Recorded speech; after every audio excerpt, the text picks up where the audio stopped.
All right. Hi, everyone, and welcome to Tracy Longley-Cook's virtual artist talk for her solo exhibition, Eating the Same Stone. My name is Alyssa Klaus, and I'm the director of the Meadows Museum of Art. For any centenary students who are here, the passport point system has been having some issues. So if you logged on with your personal email address, please email me at meadows@centenary.edu with the email that you registered with and your name, and I'll make sure that the points are added. And if you're watching this with your centenary email address, I already have you documented. This exhibition was scheduled by my predecessor, Heather Wetzel, who I actually see is attending tonight. Hi, Heather. And I have really enjoyed collaborating with Tracy on this exhibition. I'm so happy to introduce our speaker for tonight, Tracy Longley-Cook. Tracy received her BFA in photography from the University of Washington and an MFA in photography from Arizona State University. She is Associate Professor of Photography at Wright State University in Dayton, Ohio. Her interests as a visual artist, educator, and curator are strongly influenced by themes relating to transformation, memory, identity, and perception. Tracy incorporates a variety of working methods into her photography, prints, and books, and has exhibited her work internationally. Eating the Same Stone is the first time that work from this photographic series has been exhibited, and we're so excited that it made its debut in the Meadows. The exhibition will be on view through Saturday, December 4th. We will have an opportunity for Q&A at the end of Tracy's artist talk, but if you have any questions come up during the talk, feel free to put them in the chat as they come to you. Please join me in welcoming Tracy. Hello. I'm going to share my screen.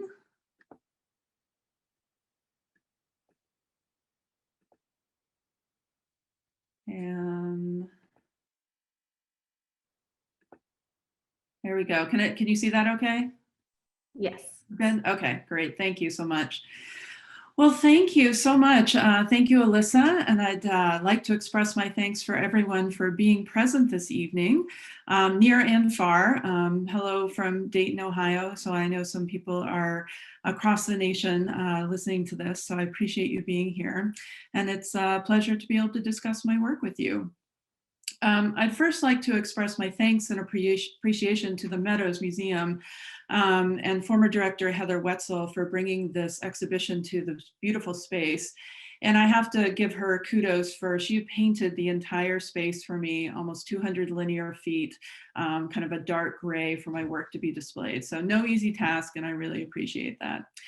And I'd like to express my deep gratitude to the Meadows current director, Alyssa Klaus, for facilitating and installing this show, in addition to setting up this talk tonight. So thank you. For those of you who have not been able to see the exhibit in person, I'd like to share a few images of the space. As you can hopefully see, the exhibition was designed to feel solemn and meditative with the darker walls, and to provide a quiet space to promote an intimate connection to the images. This piece of 70, whoops, let me go forward a little bit. This piece, it contains 75 small prints entitled Timekeeper, extends along one wall, which is about 80 feet. I'll be showing these works individually, so don't worry if you're craving a better look, but I wanted to treat this discussion a bit like a gallery talk if we were walking around the space together. So here's just a bit of context for the work.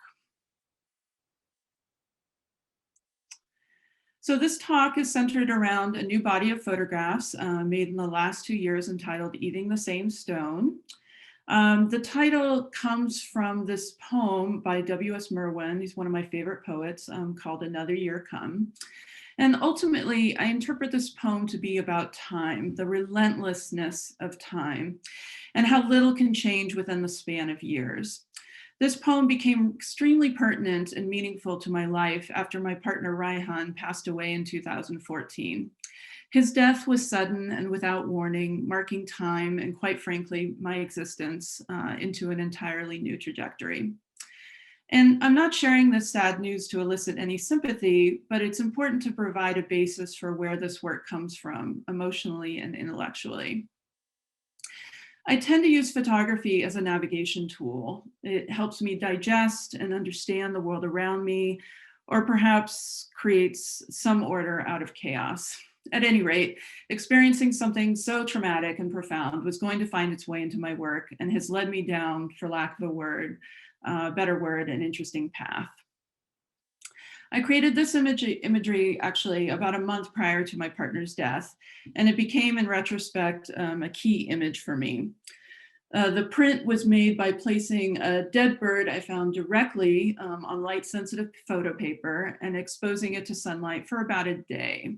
It happened to rain during the exposure, creating a border you see, and as time passed, and this isn't to be gross, but the bird oozed out some bodily fluid onto the paper.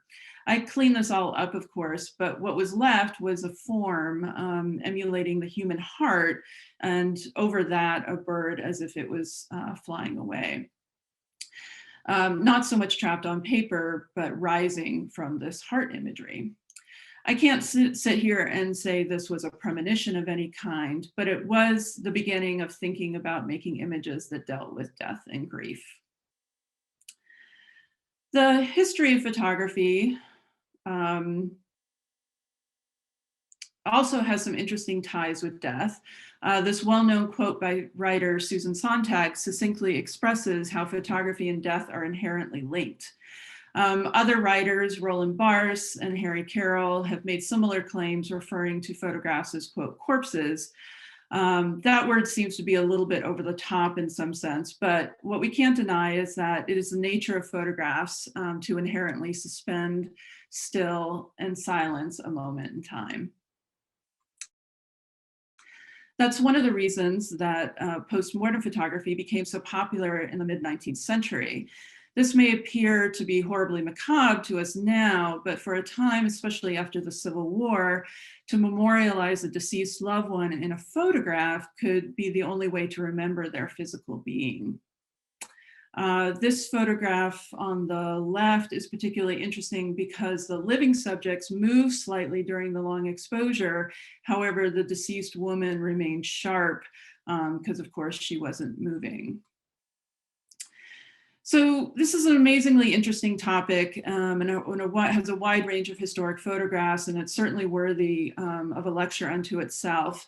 How death has been photographed since the mid-19th century and how we have culturally consumed those images has a really interesting and complex history. I'll have to work on another lecture in the future about that. But for the time being, let's move on to some of my work. This is a small detail of the larger installation that I spoke of at the beginning of the talk, and it harkens back to the Merwin poem that I showed in a previous slide. I began to think of the body as a device to record time. In these images, I purposely dressed my model to emulate an hourglass, and throughout the photograph, she is lifting, holding, and dropping sand over and over and over again. Whoops, computer fail, here we go. Okay, sorry. That's meant to feel, the series is meant to feel like stills from a film showing this perpetual action. As a quote I read about grief stated, "Time was happening to me, passively there for the taking." That rang true for me as well. Grief made time no longer linear. So through repetition and what seems like an endless array of prints, I could demonstrate this feeling. I'm also thinking about ritual acts related to death. This quote, if I can, oops, I'm sorry. I have to move this, my little window here, excuse me. One of the most important features of rituals is that they do not only mark time, they create time. By defining beginnings and ends to developmental or social phases, rituals structure our social worlds and how we understand time, relationships, and change. Death and grief have deep roots in ritual throughout every culture and time period, and it's an exhausting attempt to actually try and study this. But because I don't belong to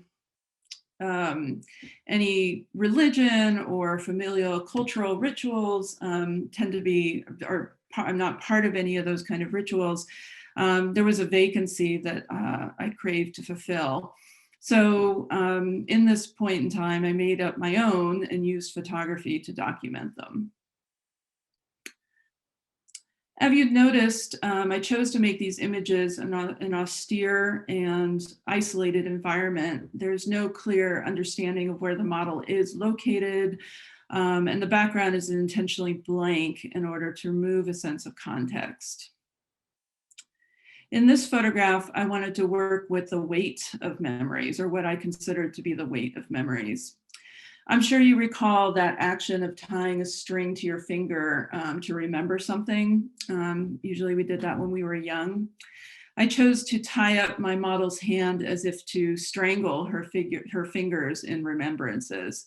And I added weights to the strings to accentuate the sense of pulling.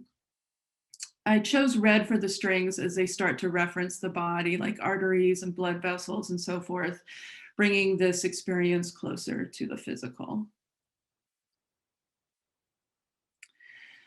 I keep the figure anonymous in nearly all my photographs, or I try to disguise her face to the extent that she is unidentifiable. This is merely to pull the body of work away from portraiture. This work is not about her specifically. In this image, I surround her in flower petals I've been collecting. I gather discarded fake flowers from cemeteries, only ones that have been thrown in the trash. And I take them apart, clean them, and this is actually for a different project I have in mind. But I became enamored with the color and the material of these fake flowers. So I decided to dress my model in them.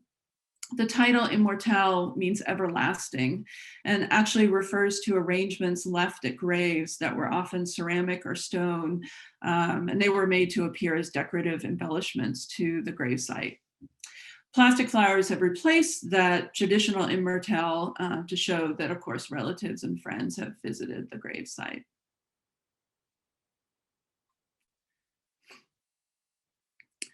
I've done a lot of reading related to death and grief, a lot of reading and research. I think in an effort to try and understand the subjects, an impossible task, I know, but the academic inside of me found solace in the attempt. So books became a subject I was interested in using for this project.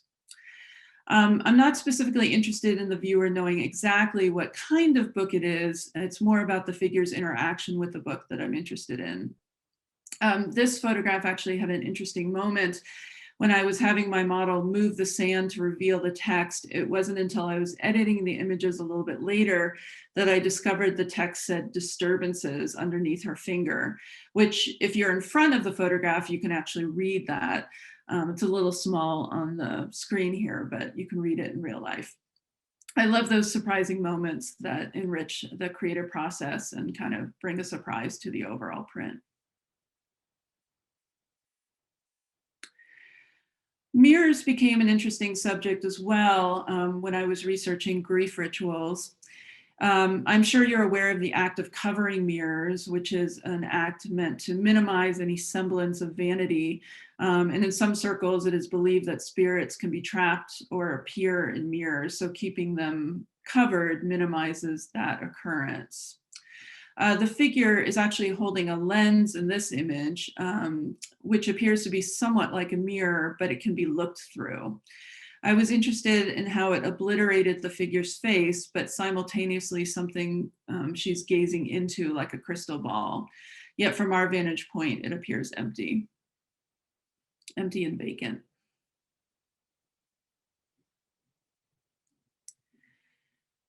This series of 4 photographs explores connection and division. The strings that make up the cat's cradle game are broken by the edges of the frame. So these are 4 different images framed next to each other. I chose the title Cat's Cradle for the child's game, of course, but it's also pays homage to Kurt Vonnegut's book by the same name. If you've read the book, you might remember that the main character at one point says, quote, "No damn cat, no damn cradle," referring to truth and lies in the larger context of the story. But what this makes me think about is perceptions that we have of a given situation and how those perceptions change based on a multitude of factors such as time and place.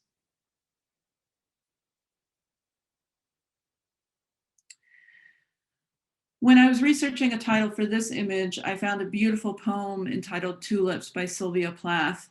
The title, "As the light lies on these white walls," is a line from that poem that is about a first-person subject in a hospital.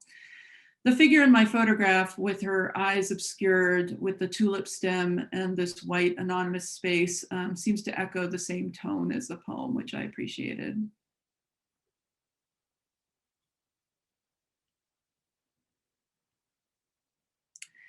And this image, this photograph took me a little while to get right. It was nearly edited out of the series, but what I found interesting upon more careful examination was how the underside of the orchid actually looked like an animal skull under the larger petals. This reminded me of Vanitas painting from the 17th century. I have an example here where still life subjects were lush with riches and opulence, but also contain reminders of death and all that must come to an end. Note in this painting, for example, how some flowers start to wilt and the timepieces on the table, along with the skulls, are symbols of death. So I became more interested in the hands cradling the skull/orchid as if we are all holding on to our eventual demise.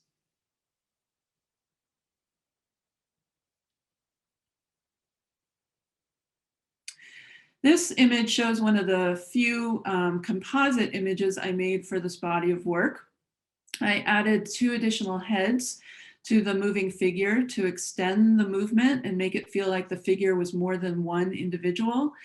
The title Samsara refers to the process of reincarnation in Hinduism and Buddhism. The cycle of repeated birth mirrors the act of dying again and again. It's a metaphor for the wheel of life where one thing leads to another.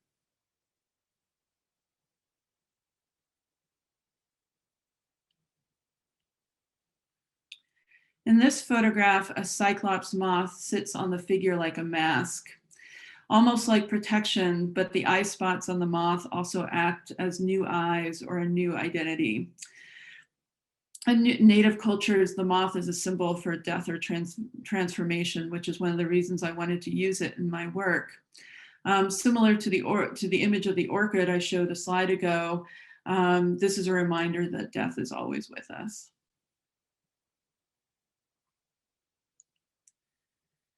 I found this dried fern piece, and I thought it looked like a spine, a very fragile and weak spine where each frond is similar to the ribs. And it reminded me actually of this Frida Kahlo painting, where she depicts her injured body like a crumbling column.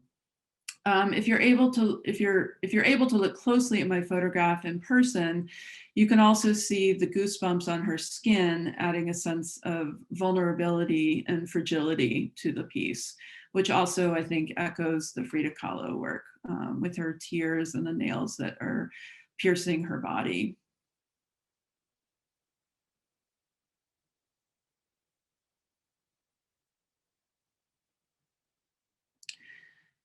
In this photograph, I actually used a clay face mask, which my model was kindly willing to put all over her torso. The reveal of the crumbling skin looks like scales or a layer of shedding skin. I deliberately used the gracefulness of her pose to juxtapose the oddity of the skin texture. I'm interested when beauty and ugliness collide and walk this fine line that fluctuates between the two.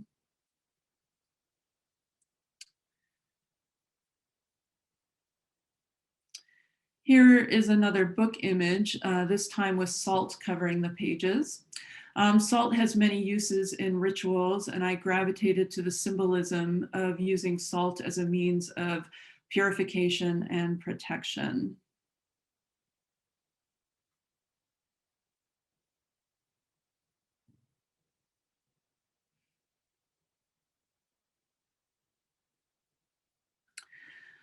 Often with loss, the topic of, quote, secondary losses, end quote, is rarely discussed. Secondary losses are resulting experiences from a primary death of a loved one. Losing my partner also meant that I was losing the option of one day having my own family or having a child. This image is a reflection of that loss of what could have been. There's a Flannery O'Connor poem that she wrote that was a beautiful piece that meant a lot to me in relationship to this image. Where you come from is gone, where you thought you were going to was never there, and where you are is no good unless you can get away from it. Where is there a place for you to be? This encapsulates what grief feels like. Like a weak or vulnerable gap, a seam that cannot be expertly sewn or pieced together.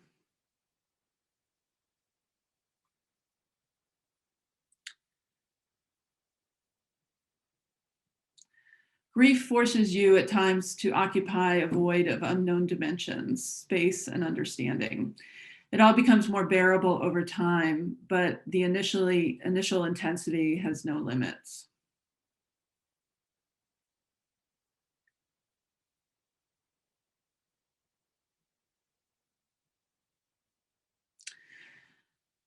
This quote by Joseph Campbell meant a lot, and this image was born out of this quote.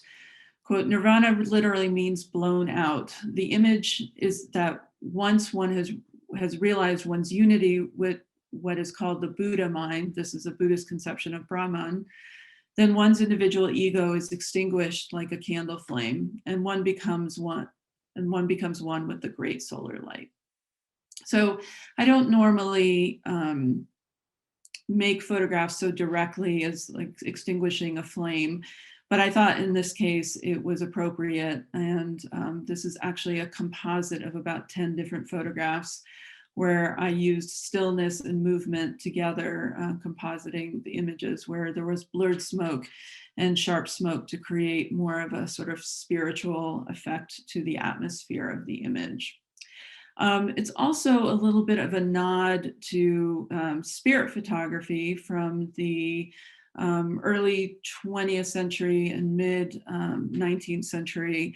You may or may not be aware that spiritualism became very popular around this time, and various seances and events were done around bringing spirits into the world or communicating with spirits through a medium of some sort.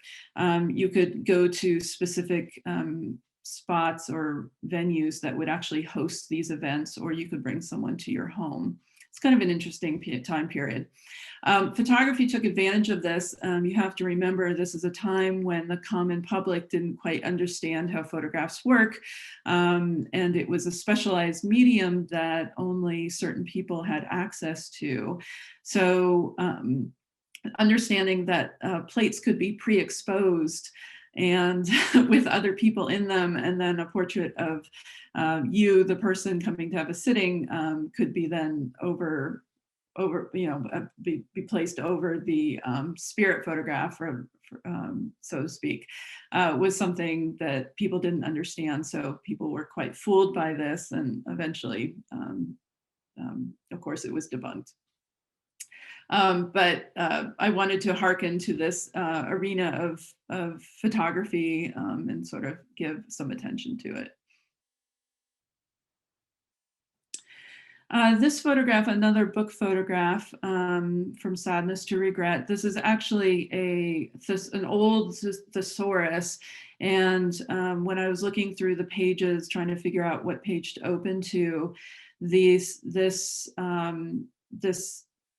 part, which actually these are synonyms on this page for sadness and regret.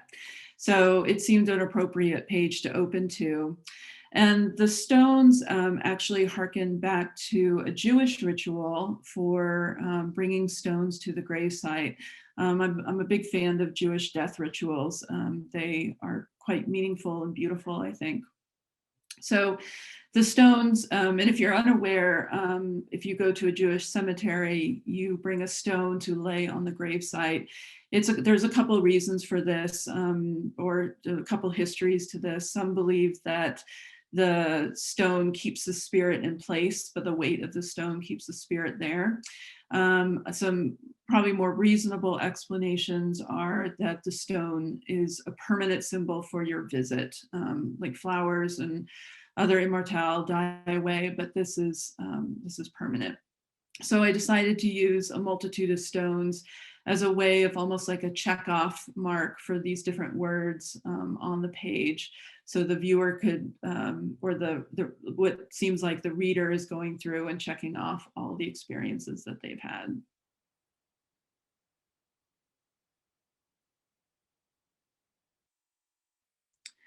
And this image entitled Veil was inspired by actually Victorian attire, a Victorian dress, which there's a whole, another potential lecture down the future. There's a whole history of Victorian mourning attire, which is pretty fascinating. And there were very strict rules, especially for wealthy individuals, about how to dress and how to act, and at what time you could change your dress, and of course the length of time you were in mourning. These were all very strict societal rules that were written up in books and so forth. But one thing I became interested in all of these rules was the use of the veil. And of course, many people, or women in particular, don't wear veils to funerals anymore. But when they did, it was just an interesting piece that was both meant to shroud the mourner and indicate to the world, or reveal to the world, that the person was in mourning. But at the same time, it was also to keep people away from the mourner because they were in mourning, so they didn't want to talk to people. So this juxtaposition between revealing and disguising, or revealing and sort of shuttering away, was interesting to me, that the veil had this power. So I've been wanting to use use the veil in a particular manner like that. And I'd like to actually end this talk, and I'm going to move my little thing again, with a quote by my partner in his book. This is actually the last sentence of his book, and oddly enough, it's called Reimagining Life, which is something I had to do as part of the process of grieving, and it's just sort of strange that his book was named that. But this is the last line in the book, which is quite poetic to me. Our imagination has already led us beyond this world and where the constellations of the night sky can guide us.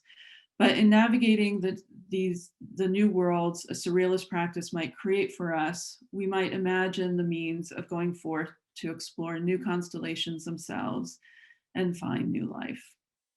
I found this very meaningful, and I've used it for a couple of pieces of work, and it's just an odd and interesting way, almost like he was saying goodbye to me.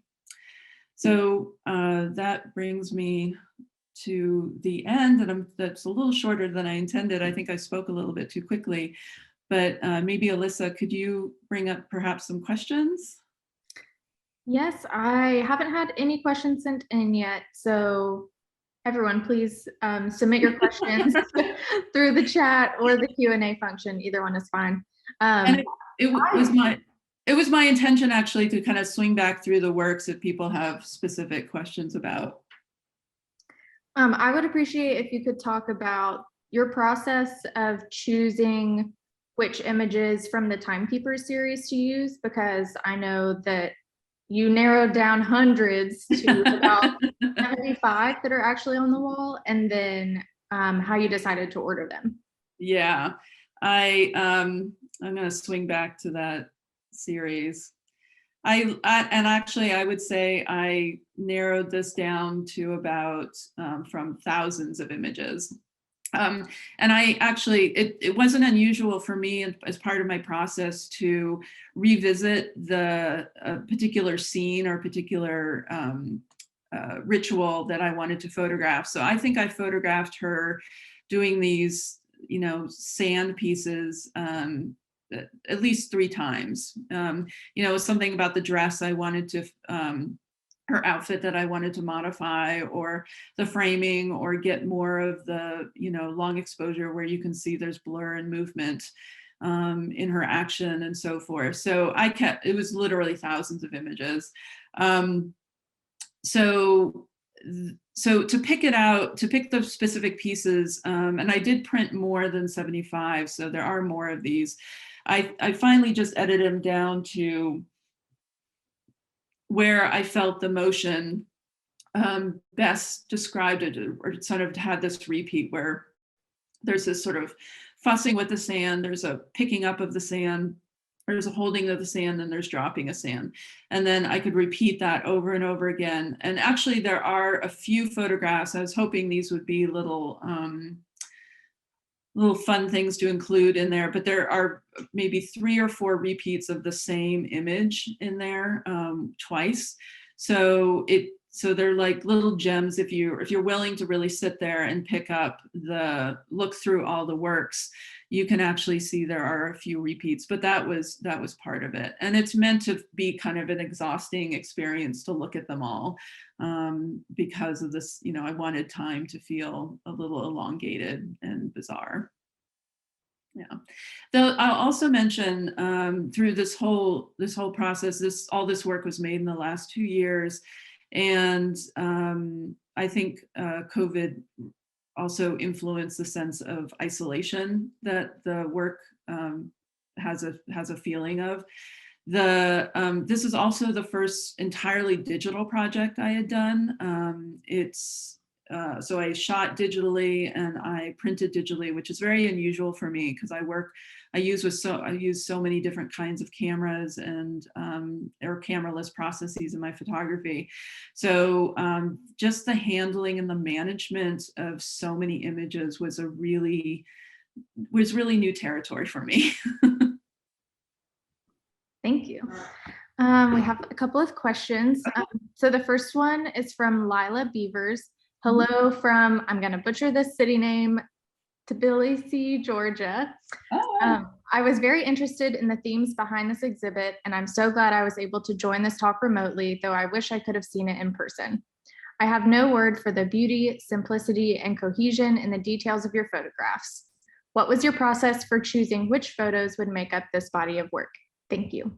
Oh, well, first of all, thank you for that lovely sentiment and such polite and kind words. Thank you. I really appreciate that. What choices? I think honestly, it was kind of about the flow of images in terms of which ones I selected, which ones flowed into the next. And there were definitely a couple I excluded, or quite a few I excluded, if they just didn't fit with the whole series, or the meaning I thought could be construed in a way that took the audience outside of the overall theme I was thinking about. So I think that was kind of the main process of editing and carrying it down. In space, there were a couple images I would have liked to include, but the space is, while it's gigantic, I mean, this gallery is really big. I didn't want it to feel crowded at all. So there were a few I eliminated just due to space and wanting a certain rhythm to be created inside the gallery. Yeah. A question from Ashley McGinley. How much discussion of the intent of the photo shoot did you go through with your model? Oh, that's a good question. And I have to say, my model Amalia is just a fantastic young woman, and she was so patient and and you know, she had to do things over and over and over again, and she was just lovely and cooperative during the whole experience. We it was a bit of a collaboration where I would come in with this idea, and I'd explain to her what I was thinking of doing, and then I would really closely watch what she did, like how she reacted to the clothing I put her in. All this is very, very curated. The color of the clothing, the what she's wearing, the position she's in. So but I would watch her, how she reacted in the space and to these particular things that I would surround her with. So in that way, she was my collaborator, because her reaction became part of the image. And sometimes I would direct her in a certain way, and other times I would be like, "You're doing something so great. Can you please keep doing that?" And her movement, her body and her actions are so graceful. They're very much like a ballerina, actually. And that's one of the reasons I was attracted to photographing her, because she was so elegant in her portrayal, and how she sat and the way she moved. And that movement was something I was really concerned with. And that beauty, again, what I was saying about sort of beauty and ugliness, sort of walking a fine line together, was something I was really interested in exploring. So her elegance really leaned into that quite nicely. So a little bit of collaboration, but my idea is sort of starting the process and then asking her, of course, if she was agreeable, because I would never make her do anything that she was uncomfortable with. Yeah. A question from Sarah McKinley. The wall of women and sand make me think of a kinetoscope, drum, or strip. The layout, of course, but the color values too. So it was interesting to hear you say you envisioned it as a film strip. Are they arranged so motion would occur? Thanks, Sarah. Yes, it's a couple different things there. So there's the motion in each photograph. Some are stilled, or what we call stop action, where the figure is sharp as they're moving. And then some, as you can see, actually, for example, the middle one has a little bit of blur in the hands. So there's this blurred action that sort of shows up in a few of the individual images as well. But throughout the series, if we're sort of extending to the 75 across these 3 walls here, broken up by 2 doors. Another thing I was looking at was this, and it's a little hard to see in these images, but the sense of sequencing that happens with the amount of sand. If you look closely and you're really observant, the sand slowly sort of becomes more diminished over time. And this is in the middle wall, so there's still a bit, but it gets slowly less and less of it, as if the hourglass is kind of running out. A question from Ann Stagg. Actually, she says, not a question. Beautiful work, Tracy. The work is incredibly resonant and the installation is stunning. The research and references are many. Congratulations on the exhibition.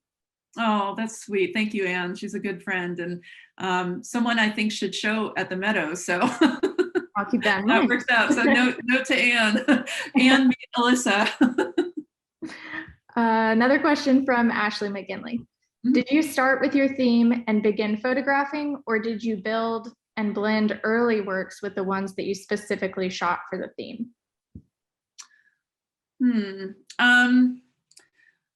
I don't know if I have a couple thoughts to that. One, and I'm not sure if I'm answering it as succinctly as I should be, but one thing that happened, so I was on sabbatical last year. And so while this work kind of started before sabbatical, I was able to really make quite a bit and spend a lot more time with it during the time last year.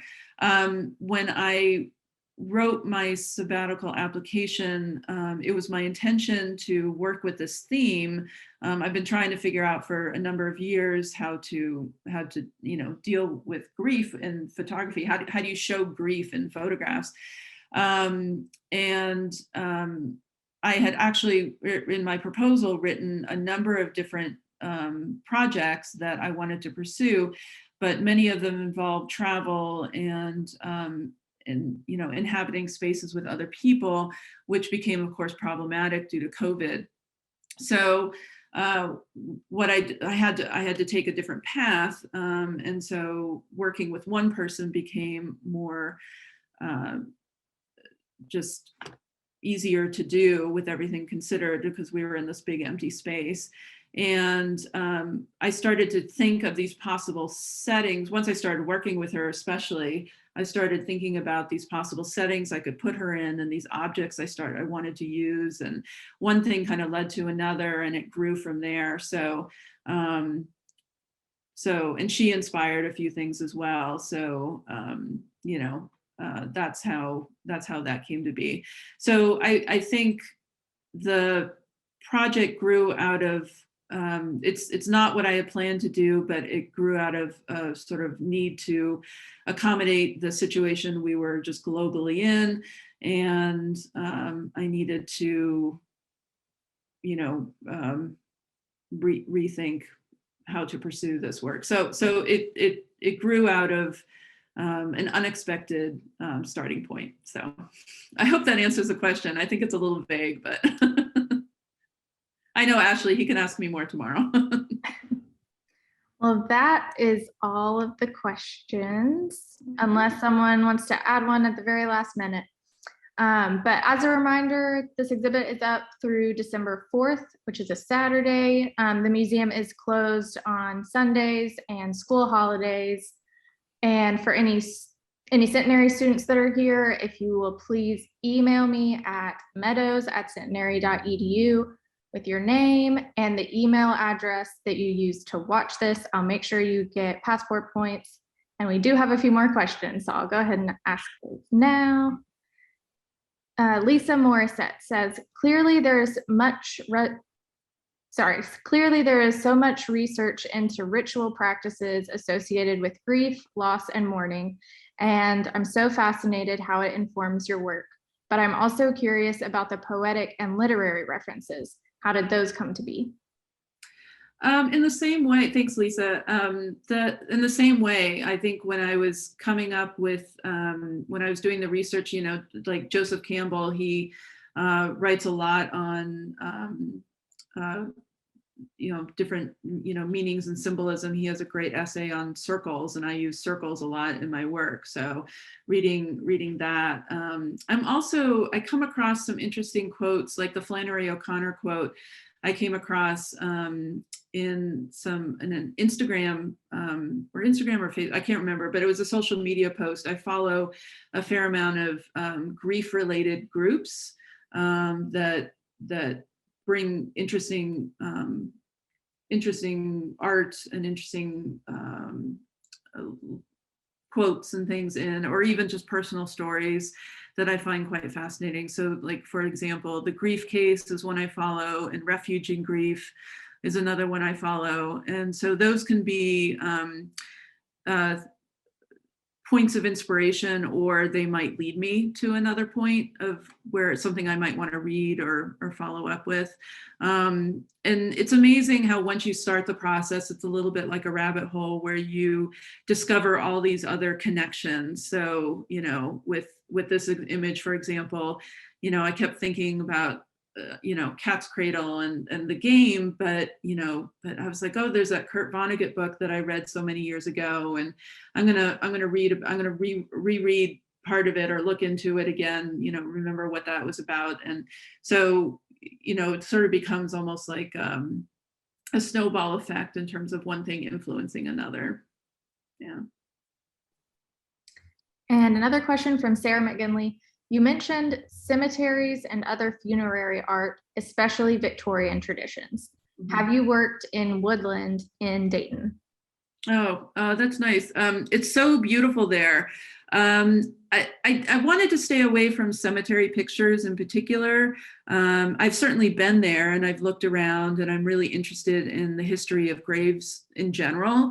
I think it's a whole nother facet. It's a whole nother talk or area of research that I know a little bit about, especially grave symbolism. I was very inspired by, like what a specific kind of angel means, and what like nuts and berries mean on funerary, embellishments and stuff like that.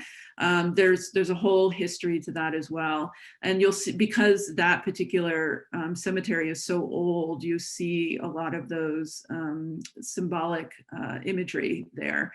I don't collect, because it's such an old cemetery. I've been to so many cemeteries because I collect those flowers, those used discarded flowers from them. And again, only from the trash cans. But that one, because the cemetery is so old, most people don't visit their great grandmother, So while I visited it and I find it very visually interesting and beautiful, it hasn't really made its way into my work specifically. One more from Lila Beavers. Have you shown this work in different spaces previously? If so, was it different? This is the first time I've ever shown this work, so I owe the Meadows a great debt of gratitude for allowing me to show it. And so it was newly framed and exhibited at the Meadows for the very first time. I believe a part of it will be shown in May in Dayton. At least that's what I'm planning on doing. So we'll see what that space, how it changes the feel of the exhibition and the sequencing. It's not as big of a space, the one in Dayton either. So I have to modify and edit the particular images I can show.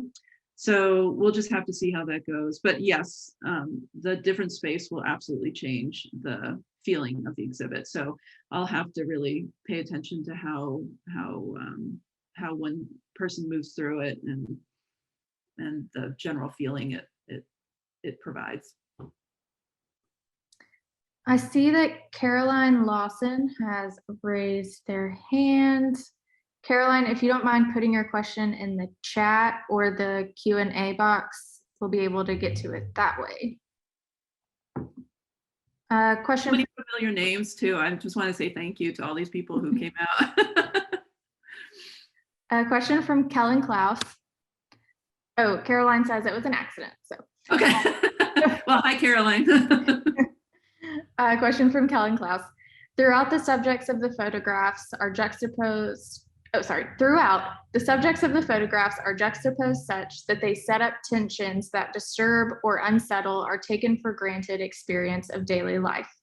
The model is intimately visible yet unrecognizable. The cat's cradle seems to connect, but the threads never do. And in reference to Susan Sontag, the photograph captures these tensions, leaving them forever unresolved. It makes me wonder about the transformation of grief over time. If you are willing to speak about it, has your experience of grief transformed through the process of creating this work? Has the artistic process transformed your own relationship with loss? Wow. Can I hire this person to be my personal writer? That was so articulate and beautifully put. And I might have to have you take a screenshot of that question or / comment because I need to revisit it. So I'm sorry, because I'm so overtaken by how gorgeous that was. Can you repeat the questions? Of course. Just the questions or the whole thing? Just the questions. Okay. If you are willing to speak about it, has your experience of grief transformed through the process of creating this work? And has the artistic process transformed your own relationship with loss? Okay, wow. That's a really big question. So the first one,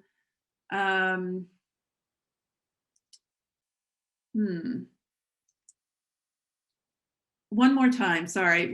Just read the first question again. Okay. I'm really sorry.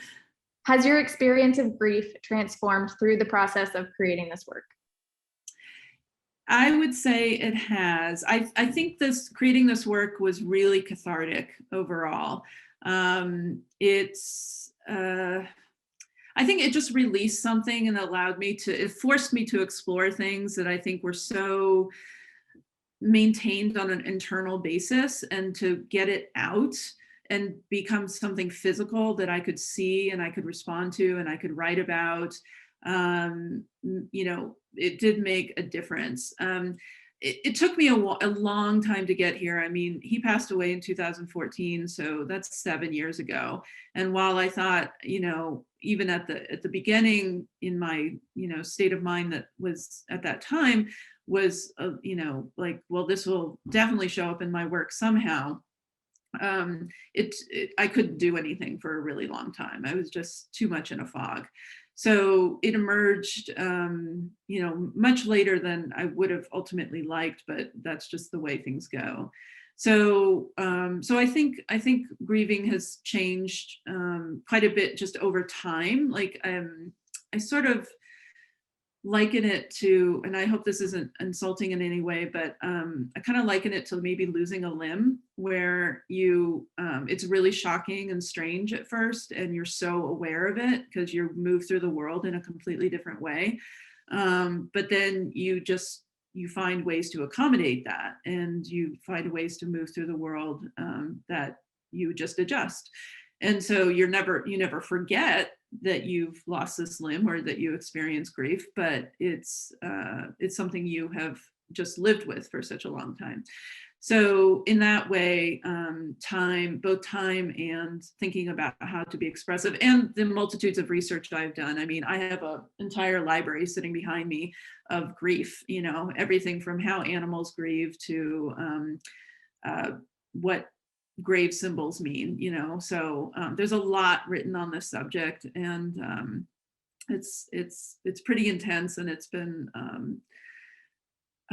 a little overwhelming to be honest, to do the research. But at any rate, some of it I found helpful, and some of it I've just had to put aside. So I hope that answers that part of the question. What's the second question again? Has the artistic process transformed your own relationship with loss? I think it's filtered it a little bit. I think making work, again, I think because having something tangible come out of it is incredibly meaningful. Just being able to make something and have it be there and sit there and kind of stare back at you. You have to evaluate that process, and it's taking this eternal and making it external, which is something that is important, I think, for the grieving process. And when you think about like art therapy, for example, or writing therapy, it's all about getting that creative element out, and doing something with it. So I think my sense of loss has changed through the making, and through thinking and research and the making. Yeah. What a beautiful way to put that. Thank you. That is all of the questions. Yeah. Oh, one more. They keep sneaking in. I love it. Thank you for allowing me to talk more about this stuff. Oh, yeah. Actually, these are just comments. Denise Eagleson says, such elegant and moving work, Tracy. And Kellen Klaus says, thank you, Tracy. Oh, thanks. That's great. Okay, one more question. Ashley McGinley asks, how much of your work was digital versus film? So all of this is digital. I was saying that this is actually the first in all the portfolios I've ever done. This was entirely digital. So I did digital capture, and thank God, because I did thousands and thousands of images. I think developing all that film would have been cost prohibitive. But and then working with all the images, and of course it just makes more sense for me to do digital output from a digital image. So that was the entirety of the project. I've normally worked with film, so this was new for me, but the right direction to go. Yeah, I'm a big believer in the process, and the project should dictate the medium you choose to use, and even down to the type of camera you use, or down to the process that you choose to print. I think the print itself and the media you use should be a direct reflection of your intent and your themes. All right. Well, thank you so much, Tracy, and thanks to everyone who joined us tonight. I hope that if you haven't had a chance to come see it yet in person, you will, or if you can't see it here, I hope you get to see it the next show that it's up at. So hope everyone has a good night. Thanks for coming. Thank you.